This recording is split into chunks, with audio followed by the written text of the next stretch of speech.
الحمد لله الذي بنعمته تتم الصالحات، مجيب الدعوات رفيع الدرجات، وهو الذي يقبل التوبة عن عباده ويعفو عن السيئات. إلهنا خالقنا ورازقنا ليس لها رب سواك. أشهد أن لا إله إلا الله وحده لا شريك له، وأشهد أن نبينا محمدا عبده ورسوله، صلى الله على سيدنا محمد وعلى آله وأصحابه وأتباعه وأهل بيته أجمعين، أما بعد، فقد قال الله تعالى عز وجل في محكم التنزيل: أعوذ بالله من الشيطان الرجيم، بسم الله الرحمن الرحيم، وأنكحوا الأيام منكم والصالحين من عبادكم وإمائكم إن يكونوا فقراء يغنيهم الله من فضله والله واسع عليم. صدق الله مولانا العظيم. وقال نبينا محمد صلى الله عليه وسلم: أبغل الحلال إلى الله الطلاق. صدق رسول الله صلى الله عليه وسلم. போற்றி புகழ்வதற்கு நாவையும், பணிந்து குனிந்து சிரம் சாய்ப்பதற்கு, அல்லாஹுவை சுஜூது செய்வதற்கு, அன்றாடம் நம்முடைய வாழ்க்கையிலே ஏற்படக்கூடிய எல்லா காரியங்களையும் நாங்களாகவே செய்து கொள்வதற்குண்டான உயிரையும் உடம்பையும் உறுப்புகளையும் உலக வாழ்க்கையையும் தந்த எல்லாம் வல்ல அல்லாஹ் சுப்ஹானஹு வ தஆலாவுக்கே புகழ் அனைத்தும். அல்ஹம்துலில்லாஹ். அவன் தனித்தவன், இணை துணையற்றவன், எண்ணிலே அடங்காதவன். இந்த உலகத்தை படைத்து பராமரிக்கின்றவன். படைப்பினங்களிலே உயர்ந்தவர்களாக, சிறந்தவர்களாக, அறிவுள்ளவர்களாக, ஆற்றல் உள்ளவர்களாக மனித சமுதாயத்தை ஆக்கியவர். இந்த மனித சமுதாயம் நேரான சீரான பாதையிலே செல்ல வேண்டும் என்பதற்காக வேண்டி காலத்துக்கு காலம் நபிமார்களையும் ரசூல்மார்களையும் அனுப்பி நன்மாராயமும் சொன்னவன். அவனை புகழ்கிறேன், அவனிடமே உதவியும் கோருகிறேன். அடுத்து உலகத்துக்கு அருளாக இந்த உம்மத்துக்கு உம்மி நபியாக வந்துதித்த வல்லலம் பெருமானார் நபிகள் நாயகம் முஹம்மது முஸ்தபா ரசூலே கரீம் ஸல்லல்லாஹு அலைஹி வஸல்லம் அன்னவர்கள் மீதிலும், அன்னவர்களின் இணையற்ற தியாகத்தை, ஒப்பற்ற உலக வாழ்க்கை வழிமுறைகளை தங்களுடைய வாழ்க்கையிலே அணு அணுவாக பின்பற்றி வாழ்ந்த உத்தம சஹாபா பெருமக்கள், அவர்களின் தோழர்கள், அவர்களை துயர்ந்தவர்கள், நல்வழி நடந்தவர்கள், சாலிஹான முஃமினான ஆண்கள் பெண்கள் அனைவர்கள் மீதிலும் அல்லாஹ்வின் அருளும் சாந்தியும் சமாதானமும் ஸலவாத்தும் என்றென்றும் உண்டாகட்டும்.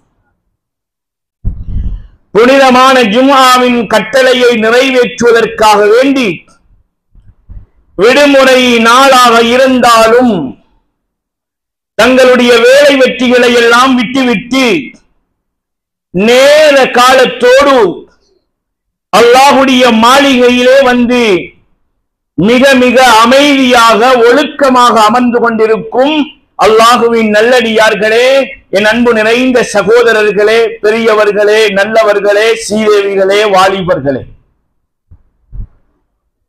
மிக மிக அதிவேகமாக சென்று கொண்டிருக்கக்கூடிய இந்த குறுகிய கால உலக வாழ்க்கையின் நிம்மதியையும் சந்தோஷத்தையும், மௌத்துக்கு பின்னாலே இருக்கக்கூடிய நிரந்தரமான அழிவே முடிவே இல்லாத ஆகிராவுடைய நிலையான சுவர்க்கலோகத்தின் வெற்றியையும் அல்லாஹ்வுடைய கட்டளைகளையும் அருமை நபிநாயகம் ஸல்லல்லாஹு அலைஹி வஸல்லம் அன்னவர்களுடைய வாழ்க்கை வழிமுறைகளையும் இந்த மிம்பர் மேடையிலே பேசக்கூடிய நானும் இங்கே அமர்ந்து இங்கே பேசக்கூடிய விடயங்களை செவிதாழ்த்து கேட்டுக் கொண்டிருக்கக்கூடிய நீங்களும் பேசுவதோடு மாத்திரம் நிறுத்திக் கொள்ளாமல் கேட்பதோடு மாத்திரம் விட்டுவிடாமல் அன்றாடம் 24 மணித்தியால வாழ்க்கைக்குள்ளே பேசக்கூடிய கேட்கக்கூடிய விடயங்களை எடுத்து செயலாற்றுவதன் மூலமாகத்தான் இம்மையிலும் வெற்றி பெறலாம், மௌத்துக்கு பின்னாலே இருக்கக்கூடிய நிரந்தரமான சுவர்க்கலோகத்தின் சொந்தக்காரர்களாக நானும் நீங்களும் மாறலாம் என்ற நல்ல செய்தியை இந்த நல்ல நேரத்திலே உங்களோடு பகிர்ந்து கொள்கிறேன். எனவே உங்களையும் என்னையும் முழு அண்ட சராசரங்களையும் படைத்து பரிபாலிக்கக்கூடிய அல்லாஹ் சுப்ஹானஹு வ தஆலாவும் வல்லலம்பெருமானார் நபிகள் நாயகம் ஸல்லல்லாஹு அலைஹி வஸல்லம் அன்னவர்களும் உலகத்திலே நானும் நீங்களும் மனிதனாக வாழுகின்ற பொழுது எப்படியான நலவான நல்ல கர்மங்களை நம்முடைய வாழ்க்கையிலே எடுத்து நடந்து கொள்ள வேண்டும் என்றும் மனிதனாக வாழுகின்ற பொழுது எப்படியான விடயங்களை விட்டு தவிர்ந்து விலகி ஒதுங்கி நடந்து கொள்ள வேண்டும் என்றும் எனக்கும் உங்களுக்கும் அல் குர்ஆனின் மூலமாகவும் அல்லாஹ்வுடைய தூதர் ஸல்லல்லாஹு அலைஹி வஸல்லம் அன்னவர்களுடைய வழிமுறையின் மூலமாகவும் நமக்கு சொல்லித் தரப்பட்டிருக்கின்றதோ அப்படியான நல்லவைகளை வாழ்க்கையிலே எடுத்தும் தீயவற்றை தவிர்ந்து விலகி ஒதுங்கி நடந்து கொள்ளும் விடயத்திலும் முதலாவதாக எனக்கும் இரண்டாவதாக உங்களுக்கும் நான் நசீஹத்தும் வசியத்தும் செய்து கொள்கிறேன். தக்வாவை கொண்டு அல்லாஹ்வுடைய பயத்தை கொண்டு அல்லாஹ்வுடைய சிந்தனையை கொண்டு உபதேசம் செய்து கொள்கிறேன். கண்ணியம் நிறைந்த அல்லாஹ்வின் நல்லடியார்களே, பெரியவர்களே, சீதேவிகளே, வாலிபர்களே, சகோதரர்களே, வெள்ளிக்கிழமை மிம்பர் மேடையிலே இமாம் குத்பா பிரசங்கம் செய்வதற்காக வேண்டி வருகின்ற பொழுது ஜும்மாவுக்கு வந்திருக்கக்கூடிய உங்கள் எல்லோருடைய உள்ளங்களிலும் மூசலாடக்கூடிய ஒரு விடயம்தான் இன்றைய குத்பா பிரசங்கம் என்ன சம்பந்தமான பேச்சு, எந்த தலையங்கத்திலே பேசப் போகிறார் என்பதுதான் உங்கள் எல்லோருடைய உள்ளங்களிலே இருக்கக்கூடிய ஒரு விடயமாக இருந்து கொண்டிருக்கு. இன்றைய குத்பா பிரசங்கம் அதனுடைய தலைப்பு நிக்காகவும் விவாகரத்தும் என்ற அடிப்படையிலே அமைந்திருக்கிறது. நிக்காகவும் டிவோர்ஸும் நிக்காகவும் தலாக்கும் என்ற அடிப்படையிலே இன்றைய குத்பா பிரசங்கத்தினுடைய சாரம்சம் அமையப்பெறுகிறது.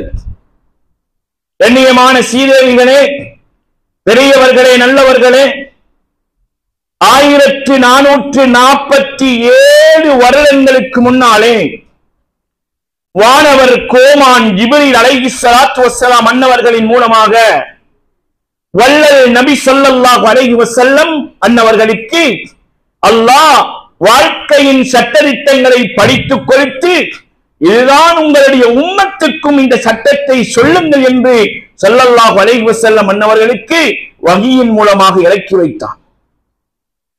கண்மணியான நாயகம் ஸல்லல்லாஹு அலைஹி வஸல்லம் அன்னவர்கள் அந்த சட்டதிட்டங்களை வாழ்க்கையிலே எடுத்து நடந்து தானும் செய்து தன் சமுதாயத்துக்கும் எட்டி வைத்தார்கள். எதை செய்தார்களோ அதை சொன்னார்கள், எதை சொன்னார்களோ அதை செய்தார்கள். எத்தனையோ தலைவர்கள் உலகத்துக்கு வந்தார்கள், ஆனால் அவர்களிலே எத்தனையோ பேர் சொன்னார்களே தவிர வாழ்க்கையிலே எடுத்து நடக்கவில்லை. எத்தனையோ பேர் வாழ்க்கையை எடுத்து நடந்தார்கள், தன் சமுதாயத்துக்கு சொல்லவில்லை. பெருமானார் ஸல்லல்லாஹு அலைஹி வஸல்லம் அன்னவர்கள் சாதிக்கவும் செய்தார்கள், போதிக்கவும் செய்தார்கள். சாதனை பெரியதா போதனை பெரியதா என்று ஒன்றோடு ஒன்று பிரித்து காட்ட முடியாத அளவுக்கு வல்லலம்பெருமானார் நபிகள் நாயகம் ஸல்லல்லாஹு அலைஹி வஸல்லம் அன்னவருடைய வாழ்க்கை பின்னி பிணைந்திருந்தது. கண்ணியமான சீதேவிகளே, ஸல்லல்லாஹு அலைஹி வஸல்லம் அன்னவர்கள் ஒரு ஹதீஸிலே சொன்னார்கள், ஹலாலாக இருந்தும் அல்லாஹ்வுக்கு விருப்பமில்லாத, அல்லாஹ்வை கோபமூட்டக்கூடிய ஒரு விடயம் இருக்குமாக இருந்தால் அபகலுல் ஹலாலி இலல்லாஹி அத்தலாக். அல்லாஹ்வை கோபமூட்டக்கூடிய விடயம் என்ன? ஒரு மனிதன் விபச்சாரம் செய்கின்றான், அல்லாஹ்வை கோபமூட்டுகிறது. அல்லாஹ் விபச்சாரத்தை பற்றி சொல்லுகின்ற பொழுது வலா தக்ரபு ஸினா, விபச்சாரம் செய்யாதீர்கள் என்று சொல்லவில்லை. வட்டி வாங்காதீர்கள், பொய் சொல்லாதீர்கள், களவு எடுக்காதீர்கள் என்றெல்லாம் சொன்ன அல்லாஹ் சுப்ஹானஹு வ தஆலா விபச்சாரத்தை பற்றி சொல்லுகின்ற பொழுது விபச்சாரம் செய்யாதீர்கள் என்று சொல்லவில்லை. வலா தக்ரபு ஸினா, விபச்சாரத்துக்கு நெருங்காதீர்கள் என்கின்றார். மேலான சீதேவிகளே, இப்படியெல்லாம் அல்லாஹ்வை கோபமூட்டக்கூடிய காரியங்கள் எல்லாம் பாவங்களின் மூலமாகத்தான் நடைபெறுகிறது. ஆனால் ஸல்லல்லாஹு அலைஹி வஸல்லம் சொன்னார்கள், ஹலாலாக இருந்தும் அல்லாஹ்வை கோபமூட்டக்கூடிய ஒரு விடயம், ஒரு காரியம் இருக்குமாக இருந்தால் அது தலாக் என்றார்கள், விவாகரத்து என்றார்கள், டிவோர்ஸ் என்றார்கள். இந்த தலாக் நானும் நீங்களும் வாழக்கூடிய இதே சமுதாயத்திலே, இதே பின்னணியிலே, இன்று ஒரு மனிதன் கடைக்கு போய் ஒரு சீனியை வாங்கி, எதையாவது ஒரு பொருளை வாங்கி தனக்கு பிடிக்கவில்லை என்று சொன்னதோடு கடைக்காரரிடத்திலே போய் இந்த பொருள் எனக்கு தேவையில்லை, திருப்பி பணத்தை கொடுங்கள் என்று சொல்லுவதைப் போல இன்றைய விவாகரத்து, டிவோர்ஸ் நடக்கிறது. கணவனும் மனைவியும் 5-6 வருடங்கள் வாழ்ந்திருக்கிறார்கள். 2 பேரும் காதி நீதிமன்றத்திலே போகிறார்கள். எங்களுக்கு வாழ முடியாது, ஏனென்றால் எங்களுக்கு வேறு வேறு தொடர்புகள் ஏற்பட்டிருக்கிறது, எனவே நாங்கள் இருவரும் சமாதானமாக புரிந்து கொள்கிறோம் என்று போய் நிற்கிறார்கள். நான் சொல்லுவது ஒன்றும் கதையும் அல்ல, உங்களை நேரம் போக்குவதற்காக வேண்டி சொல்லக்கூடிய வரலாறும் அல்ல, சஹாபாக்களிலே நடந்த நிகழ்வுகளும் அல்ல. நானும் நீங்களும் எந்த சமுதாயத்திலே வாழுகிறோமோ இந்த சமுதாயத்திலே நடக்கக்கூடிய கவலையான விடயங்களை உங்களுக்கு நான் சொல்லுகிறேன். அல்லாஹ் நம்முடைய 7 பரம்பரைகளையும் பாதுகாக்க வேண்டும் இந்த டிவோர்ஸ் உடைய விடயத்தில். ஆமீன் என்று சொல்லுங்கள். மேலான சீதேவிகளே, பெரியவர்களே, நல்லவர்களே, ஒரு நிக்காஹ் என்பது அது பல முயற்சிகள், பல அழுகைகள், பல தொழுகைகள், அவைகளுக்கு பின்னாலேதான் நடக்கிறது. பெண் பிள்ளைகளை பெற்றவர்களும் தான், ஆண் பிள்ளைகளை பெற்றவர்களும் தான் தங்களுடைய பிள்ளைகளுக்கு நல்ல ஜோடி கிடைக்க வேண்டும் என்பதற்காக வேண்டி பல தஹஜ்ஜுடைய தொழுகைகளை தொழுது அழுகிறார்கள். பல உம்ராக்களை, ஹஜ்ஜுகளை செய்யக்கூடிய இடத்திலே போய் கையை பிடித்து என்னுடைய மகனுக்கு, என்னுடைய மகளுக்கு ஒரு நல்ல வாழ்க்கை துணை கிடைக்க வேண்டும் என்று அல்லாஹ்விடத்திலே பிரார்த்தனை புரியுங்கள் என்கிறார்கள். பல சுன்னத்தான நோன்புகளை நோக்கிறார்கள், பல சதக்காக்களை, தான தர்மங்களை கொடுக்கிறார்கள். அதற்கு பின்னாலே பள்ளி வாசலுக்குள்ளே ஆதம் அலைஹிஸ்ஸலாம், ஹவ்வா அலைஹிஸ்ஸலாம் போன்றவர்களை போன்று வாழ வேண்டும், இப்ராஹிம் அலைஹிஸ்ஸலாம், சாரா அலைஹிஸ்ஸலாம் அவர்களை போன்று வாழ்க்கை நடத்த வேண்டும் என்று பிரார்த்தனையோடு தான் ஒரு நிக்காஹ் வைபவம் முடிவடைகிறது. எந்த பெற்றோரும் தங்களுடைய பிள்ளைகளை திருமணம் முடித்து கொடுத்து அவர்கள் 2-3 நாள் வாழ்க்கையோடு, 1 வாரம் 4 வார வாழ்க்கையோடு, 1 மாதம் 3 மாத வாழ்க்கையோடு, 1 வருடம் 2 வருட வாழ்க்கையோடு மகள் திரும்பி மீண்டும் வீட்டுக்கு விவாகரத்தோடு வர வேண்டும் என்று எதிர்பார்ப்பதில்லை. எல்லோரும் தங்களுடைய கஷ்டங்களுக்கு மேலாலே பிள்ளைகளை வளர்ப்பதிலும் அவர்களுடைய நல்ல காரியங்களை பார்ப்பதிலும் தான் சந்தோஷம் அடைகிறார்கள். அதைவிட கவலையான ஒரு விடயமும் இருக்கிறது. என்ன தெரியுமா? எந்த பெற்றோர்கள் தங்களுடைய பிள்ளைகளை திருமணம் முடித்து கொடுத்து நிக்காஹ் செய்து வைத்து திருமண மந்தத்திலே அவர்களை இணைய வைத்து, அப்படிப்பட்ட பெற்றோர்கள் சில கட்டங்களிலே பிள்ளைகளுடைய வாழ்க்கைக்கு தடையாக இருக்கிறார்கள் என்ற உண்மையையும் நான் இந்த இடத்திலே சொல்லியாக வேண்டும். பெற்றோர்களுக்கு பிள்ளைகள் செய்ய வேண்டிய கடமைகளை பற்றி ஏராளமான பயான்கள் கேட்கிறோம், பேசுகிறோம். அவர்களுடைய கடமை என்ன, அவர்களை எவ்வாறு பராமரிக்க வேண்டும், அவர்களுக்கு எவ்வாறு துஆ கேட்க வேண்டும் என்பதை கூட அல்லாஹ் குர்ஆனிலே நமக்கு சொல்லாமல் விட்டு வைக்கவில்லை. ஆனாலும் பெற்றோர்களை நாங்களும் நீங்களும், பெற்றோர்களாகிய நானும் நீங்களும் பிள்ளைகளுக்கு செய்ய வேண்டிய கடமைகளை மறந்து விட்டோம் சீரடிகளே. பெற்றோர்களாகிய நானும் நீங்களும் பிள்ளைகள் விடயத்திலே கொஞ்சம் குனிந்து பழைந்து போவதற்கு மறுக்கிறோம், கொஞ்சம் விட்டுக் கொடுப்பதற்கு மனமில்லை, கொஞ்சம் நம்முடைய கௌரவத்தை விடுவதற்கு விருப்பமில்லை, நம்முடைய மரியாதையை விட்டுக் கொடுக்க விருப்பமில்லை. ஏன்? அவனோடு வாழாவிட்டாலும் பரவாயில்லை, வீட்டுக்கு என்னுடைய மகள் வாழாவெட்டியாக வரலாம், ஆனால் மருமகனோடு நான் போய் பேச மாட்டேன். மேலான சீதேவிகளே, பெரியவர்களே, நல்லவர்களே, இந்த விவாகரத்து என்பது ஒரு ஆய்வு செய்தார்கள். இதே கொழும்பு பிரதேசத்திலே கொழும்பு 1 கொழும்பு 15 வரைக்கும் உள்ள இடைப்பட்ட இந்த பகுதிக்குள்ளே வாழக்கூடிய முஸ்லிம்களுடைய நிக்காகும் விவாகரத்தும் என்ற அடிப்படையிலே ஆய்வு செய்யப்பட்ட பொழுது ஒரு மாதத்துக்கு உதாரணமாக 300 நிக்கா நடைபெறுகிறது என்றால் அதை விட 2 மடங்கு விவாகரத் தலாக் டிவோர்ஸ் நடைபெறுகிறது. அல்லாஹ்வுடைய கோபம் ஹலாலாக இருந்தும் ஏற்படக்கூடிய விடயங்கள் நடைபெறுகிறது என்றால் நானும் நீங்களும் சிந்திக்க வேண்டும் சீதேவிகளே, பெரியவர்களே, நல்லவர்களே. இந்த விவாகரத் ஏன் நடக்கிறது என்று நாம் எண்ணி பார்க்கின்ற பொழுது அலி ரலியல்லாஹு தஆலா அவர்கள் சொன்னார்களே, உங்களிடத்திலே ஒருவன் தன்னுடைய ஒரு கண்ணை குருடாக்கி, என்னை அங்கே இருக்கக்கூடிய ஒருவன் என்னுடைய கண்ணை குருடாக்கி விட்டான் என்று வந்து சொன்னாலும் அங்கே இருப்பவனை தீர விசாரிக்காமல் ஒரு முடிவுக்கு வந்து விடாதீர்கள். ஏனென்றால் இங்கே வந்தவன் அங்கே இருப்பவனுடைய 2 கண்ணையும் குருடாக்கி விட்டு வந்திருப்பான். எனவே தீர்க்க விசாரிக்காமல் முடிவுக்கு வந்து விடாதீர்கள் என்றார்கள். காதி நீதிபதிகள் வேலிகளே வேளாண்மையை மேலக்கூடிய உலகத்திலே இருக்கிறோம். எந்த வேளாண்மையை பாதுகாப்பதற்காக வேண்டி வேலிகளை போடுகிறோமோ அந்த வேலிகளே வேளாண்மையை மேயக்கூடிய உலகத்திலே வாழ்ந்து கொண்டிருக்கிறோம்.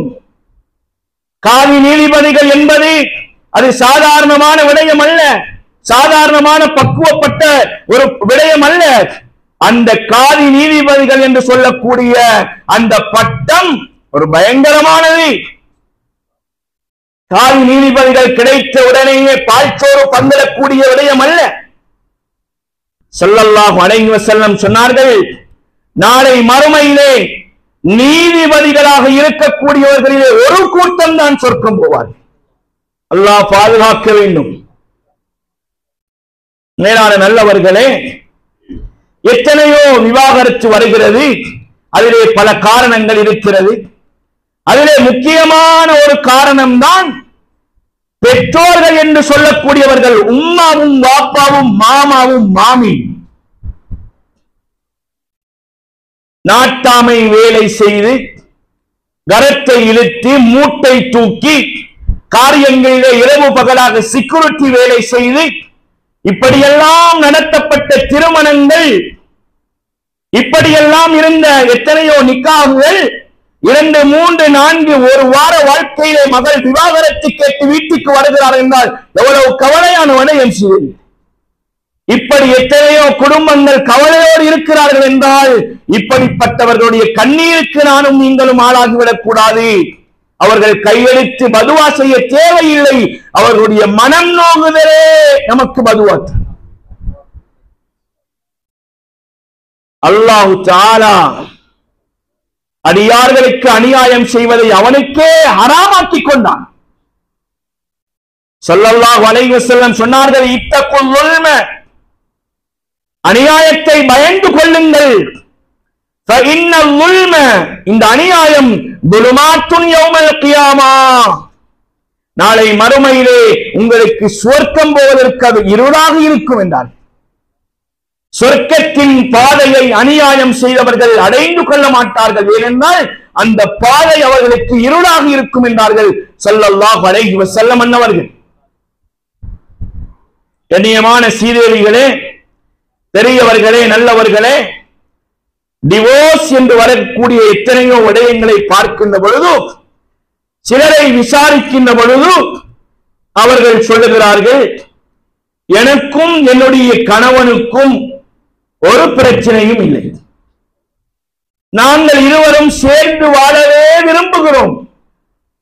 என்னுடைய வாப்பாவினுடைய சில வார்த்தைகள் என்னுடைய கணவனை போய் சந்திப்பதை, அவரோட வாழ்க்கை நடத்துவதை தடுக்கிறது. என்னுடைய வாப்பா சொல்லுகிறார், மகளே, நீ இனி அவனோடு வாழ்க்கைக்கு போனால் நான் உனக்கு வாப்பாவும் இல்லை, நீ என்னுடைய மையத்துக்கும் வரக்கூடாது, அதனாலே எனக்கு அவரோடு வாழ முடியாது, ஏனென்றால் என்னுடைய வாப்பா எனக்கு முக்கியம் என்கிறார். இது பெண்ணிடத்தில் வரக்கூடிய விடயம். ஆம்பளை பிள்ளை சொல்லுகிறார், என்னுடைய உம்மா என்னுடைய மனைவியோடு வாழ வேண்டாம் என்கிறார்கள். என்னுடைய மனைவிக்கும் எனக்கும் எந்த தகராறும் இல்லை, சந்தோஷமாகவே வாழுகிறோம். சின்ன சின்ன பிரச்சனைகள் வருகிறது, கணவன் மனைவி என்றால் அப்படித்தானே.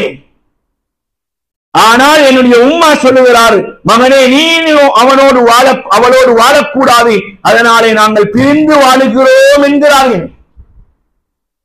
சீதேவிகளே, இப்படி பெற்றோருடைய தலையீட்டின் மூலமாக எத்தனையோ வாழ வேண்டிய குடும்பங்கள் பிரிந்து வாழ்ந்து கொண்டிருக்கிறது, எத்தனையோ வாழ வேண்டிய குடும்பங்கள் தலாக்கிலே போகிறது.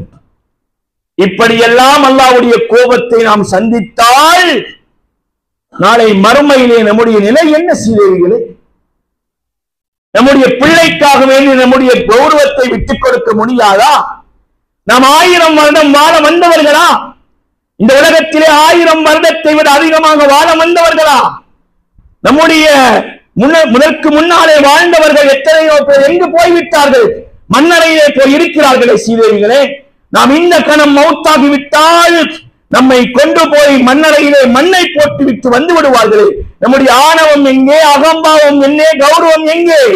அங்கே பெட்ஷீட்டும் இல்லை, தலைவணியும் இல்லை, பாயும் இல்லை, மண்ணிலே படுக்க வேண்டி வருமே. சீதேவிகளே, இதற்குள்ளே தானே நம்முடைய ஆணவம். இந்த ஆணவத்தை நம்முடைய பிள்ளையுடைய வாழ்க்கைக்காக வேண்டி கொஞ்சம் விட்டுக் கொடுக்க கூடாதா? இந்த கோபத்தை நம்முடைய பிள்ளையுடைய வாழ்க்கைக்காக வேண்டி விட்டுக் கொடுக்க கூடாதா? இந்த கௌரவத்தை, இந்த முரட்டு வைரியாக்கியத்தை நம்முடைய பிள்ளையுடைய வாழ்க்கைக்காக வேண்டி விட்டுக் கொடுக்க கூடாதா? நாம் கண்ணை மூடிவிட்டாலும் அவர்கள் குடும்பமாக வாழ்ந்து நாளை நமக்காக வேண்டி பிரார்த்தனை செய்வார்களே. சீதேவிகளே, மேலான சீதேவிகளே, பெரியவர்களே, நல்லவர்களே, 2 பக்கங்களும் குற்றங்கள் இருக்கிறது, இல்லை என்று சொல்வதில்லை. ஆனால் நமக்கு முன்னாலே வாழ்ந்த முன்னோர்கள், நம்மை பெற்றெடுத்த நம்முடைய பெற்றோர்கள், அவர்கள் வாழ்ந்த அவர்களுடைய பெற்றோர்கள், அந்த காலங்களில் எல்லாம் விவாகரத்து என்பது மருந்துக்கு கூட இல்லாமல் இருந்தது. 1,00,000க்கு 1 கூட விவாகரத்து இல்லை. ஒரே கணவன், ஒரே மனைவி, பல பிள்ளைகளாக சமூகத்திலே நல்லவர்களாக வளர்த்தி நல்ல புத்திமதிகளை சொல்லிக் கொடுத்து விட்டு அவர்கள் வபாத்தாகிவிட்டார்கள். இன்றைய சமூகத்திலே வயோதிபர்களாக இருக்கிறார்களே, அப்படிப்பட்ட சீதேவிகள் எவ்வளவு நல்ல குணமுள்ளவர்கள். அந்த காலத்திலே இன்டர்நெட் இருந்ததா? கம்ப்யூட்டர் இருந்ததா? வாட்ஸ்அப் இருந்ததா? வைபர் இருந்ததா? பேஸ்புக் இருந்ததா? இல்லை. மேலான சீதேவிகளே, பெரியவர்களே, நல்லவர்களே, குடும்பம் என்று இருக்கின்ற பொழுது அப்படி இருக்கும், இப்படி இருக்கும். மாமனாரை மருமகனுக்கு பிடிக்காது, மாமியாருக்கு மருமகளை பிடிக்காது, மருமகனுக்கு மாமனாரை பிடிக்காது. இப்படித்தானே வாழ்க்கை. எல்லோரும் ஒரு முரட்டு கௌரவத்திலே இருந்து விட்டால் அங்கே குடும்பங்கள் ஒன்று சேர முடியுமா? யார் விட்டுக் கொடுப்பது? யார் விட்டுக் கொடுப்பது? வாழ வேண்டிய 2 பிள்ளைகளும் கவலையிலே அவர் ஒரு பக்கம், இவர் ஒரு பக்கம், வாழ வேண்டிய வயதிலே உம்மா வாப்புக்காக வேண்டி வாழ்க்கையை இழந்திருக்கிறார்களே. சீதேவிகளே, என்ன நியாயம்? என்ன நியாயம்? நம்முடைய பிள்ளைகளுக்காக வேண்டி கொஞ்சம் மருமகளை மன்னிக்க முடியாதா? நம்முடைய பிள்ளைக்காக வேண்டி மருமகனை மன்னிக்க முடியாதா? நாளை அவர்கள் துஆ செய்வார்களே, நான் இப்படி இருந்தும் என்னுடைய மாமியார் என்னோடு இவ்வளவு நல்ல குணமாக நடந்து கொண்டார்கள் என்று நம்மை நாளை அடுத்த வருடத்திலே சொல்லுவார்களே துஆ. என்னுடைய மாமனாரோடு நான் இப்படி முரட்டுத்தனமாக நடந்தும் என்னுடைய மாமனார் பணிந்து வளைந்து குடிந்தே வருவார். தன்னுடைய பிள்ளைக்காக வேண்டி மருமகன் சொல்லுவாரா இல்லையா? பிள்ளைகள் நல்லா வாழுவார்களே சீதேவிகளே, கண்ணியமான நல்லவர்களே, பெரியவர்களே, சீதேவிகளே. ஒருவருக்கு சீனி நோய் வந்திருக்கிறது. அவர் டாக்டரிடத்திலே போகிறார். காலிலோ கையிலோ ஒரு புண் வந்திருக்கிறது. அந்த டாக்டர் என்ன செய்வார்? அவருக்கு மாத்திரைகளை கொடுப்பார், சோதிப்பார், பார்ப்பார். அந்த மாத்திரைகளை கொடுத்து பல முறை முயற்சி செய்வதற்கு பின்னாலேதான் அவருடைய கையிலோ காலிலோ சில ஆபரேஷன்களை செய்வார். அந்த விரலையோ காலையோ கையையோ அகற்றுவார் பல முயற்சிகளுக்கு பின்னால். அதே போல வாழ்க்கை என்று வருகின்ற பொழுது நாம் அவர்களுக்கு புத்தி சொல்லிக் கொடுக்க வேண்டும். சில இஸ்லாமிய நாடுகளிலே, வெளிநாடுகளிலே திருமணத்துக்கு முன்னாலே யாரெல்லாம் திருமண பந்தத்திலே இணைகிறார்களோ அவர்களுக்கு பாடம் நடத்தப்படுகிறது.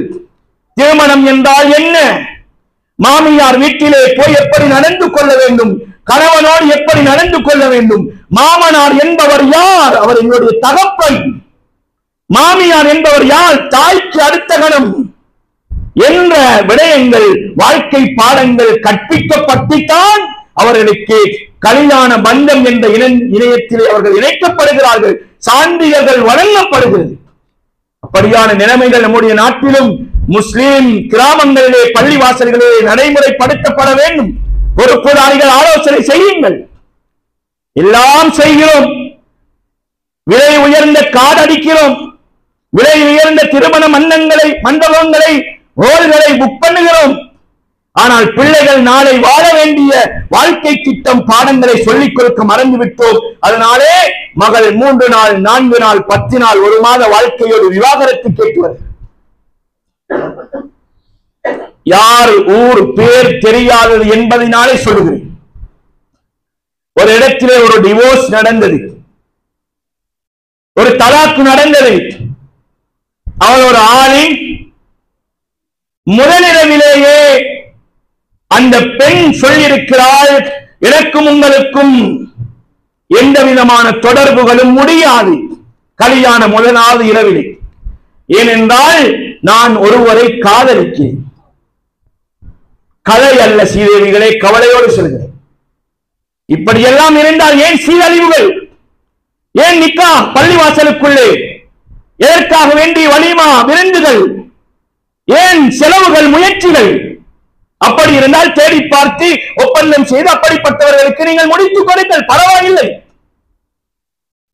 எவ்வளவோ குர்ஆனுடைய வசனங்கள் ஹதீசுகள் சொல்லி பார்த்தார்கள், ஏற்க மறுக்கிறது உள்ளம். வாராமலேயே விவாகரத்து கேட்டு வந்து நிற்கிறது இந்த சமுதாயம்.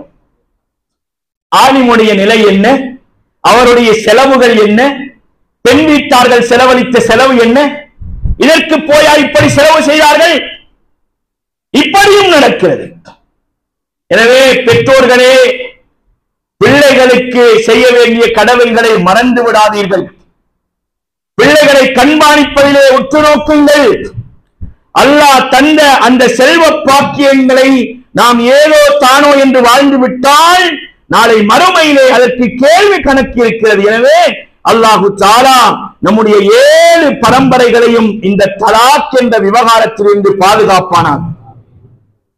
யாரெல்லாம் அப்படி குடும்பங்களை கோபித்துக் கொண்டு எங்களாலே தன்னுடைய பிள்ளைகளுடைய வாழ்க்கை பிரிந்திருக்கிறது என்ற அடிப்படையிலே எந்த குடும்பங்கள் எல்லாம் இருக்கிறீர்களோ, அல்லாஹ்வுக்காக வேண்டி உங்களுடைய அந்த முரட்டு கௌரவத்தை விட்டுக் கொடுங்க.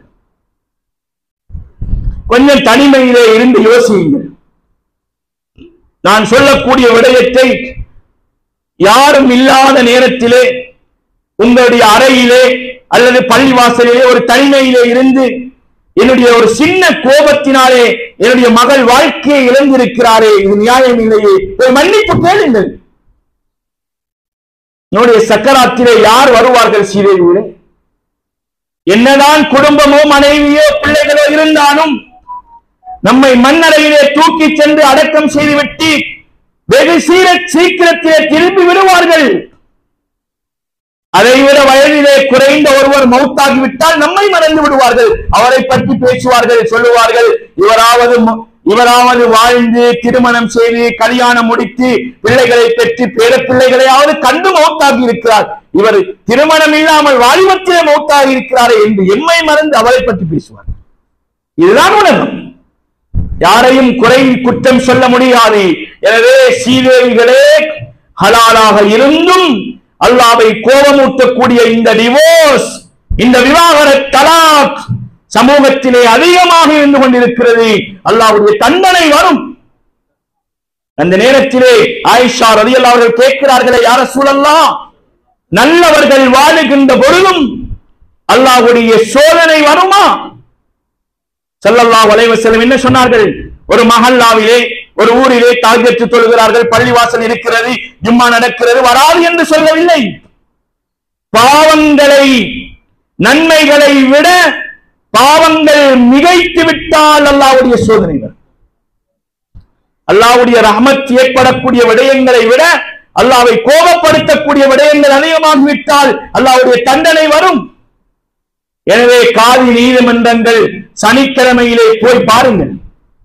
முஸ்லிம் மக்கள், நம்முடைய சமுதாயம் தொப்பி போட்டு, ஜுப்பா உடுத்து, தாடி வைத்து, அபாயா உடுத்து, ஜில்பா போட்டு பாதையிலே, தெருக்களிலே, போலீஸ் நிலையங்களிலே, கோடு கச்சேரிகளிலே, நீதிமன்றங்களிலே அலைகிறார்கள். எவ்வளவு கவலையான விடயம். அந்நிய மக்கள் வாழக்கூடிய நாட்டிலே வாழுகிறோம். நம்மை பார்த்து என்ன சொல்லுவார்கள்? என்ன சொல்லுவார்கள்? கல்யாண பந்தம், நிக்காஹ் ஒப்பந்தம் என்பது கடையிலே போய் வாங்கி சாமானை திருப்பி கொடுப்பது அல்ல. ஒரே மனைவி, ஒரே கணவன் என்ற அடிப்படையிலே பல பிள்ளைகளோடு மௌத்து வரைக்கும் வாழ வேண்டும். அதுதான் நிக்காஹ். ஒவ்வொருவர்களும் நியத்து வையுங்கள், என்னுடைய குடும்பத்தோடு என்ன பிரச்சனை வந்தாலும், என்ன தகராறு வந்தாலும் இன்ஷா அல்லாஹ் மௌத்து வரைக்கும் ஒரே மனைவி, ஒரே கணவன், இதே பிள்ளைகளோடு வாழ்வேன் என்று உறுதியாக நியத்து வையுங்கள். அல்லாஹ் என்னுடைய எண்ணங்களை பார்க்கிறான். எனவே அல்லாஹ்வுடைய நல்லடியார்களே, பெரியவர்களே, சீதேவிகளே, இன்னும் பல நிகழ்ச்சிகள், பல வரலாறுகள், பல சம்பவங்கள் ஏராளமாக இருக்கிறது. குறுகிய நேரத்திலே பேச முடியாது. இன்னும் ஒரு சந்தர்ப்பத்திலே இன்ஷா அல்லாஹ் பேசுவோம். எனவே இப்படியான பயங்கரமான ஹலாலாக இருந்தும் அல்லாஹ்வை கோபமூட்டக்கூடிய இந்த விவாகரத்தில் இருந்து அல்லாஹ் தஆலா நம் அனைவர்களையும் பாதுகாப்பானாக, நம்முடைய 7 பரம்பரைகளையும் பாதுகாப்பானாக, குடும்பத்தையும் பாதுகாப்பானாக, நம்முடைய குழந்தை பாக்கியங்களையும் பாதுகாப்பானாக, குழந்தை செல்வங்களையும் அல்லாஹ் பாதுகாப்பானாக. யாரெல்லாம் இப்படி தலாக்கிலே, டிவோர்ஸிலே, விவாகரத்திலே இருக்கிறார்களோ யா அல்லாஹ் அவர்களை ஒன்று சேர்த்து வைப்பாயாக. எந்த குடும்பங்களிலே மாமனார், மாமியார், மருமகன் என்ற அடிப்படையிலே கோபதாபங்களோடு இருக்கிறார்களோ யா அல்லாஹ் அப்படிப்பட்ட அந்த மேலான மக்களுடைய உள்ளங்களை ஒன்று சேர்த்து வைப்பாயாக. விட்டுக் கொடுக்கும் உள்ளத்தை கொடுப்பாயாக. பொறுமை என்கின்ற ஆயுதத்தை கையிலே இருக்கக்கூடிய உள்ளத்தை தருவாயாக. எங்கள் எல்லோருடைய பாவங்களை மன்னிப்பாயாக. எங்களை பெற்றெடுத்த சீதேவிகளுடைய பாவங்களை மன்னிப்பாயாக. அவர்களிலே மௌத்தாகி மண்ணறையிலே இருக்கக்கூடிய சீதேவிகளுடைய எல்லோருடைய கபர்களையும் மேலான சுவர்க்கத்தின் பூஞ்சோலைகளாக ஆக்கி வைப்பாயாக. கல்வியை கற்றுக் கொடுத்த நம்முடைய உஸ்தாதுமார்கள், ஆசிரியர்கள் கஷ்டமான நேரங்களிலே நமக்கு கை கொடுத்து உதவிய நல்லவர்கள் அனைவருடைய பாவங்களை மன்னித்து அருள் புரிவாயாக. வாஹிரு தாவானா அல்ஹம்துலில்லாஹி ரப்பில் ஆலமீன்.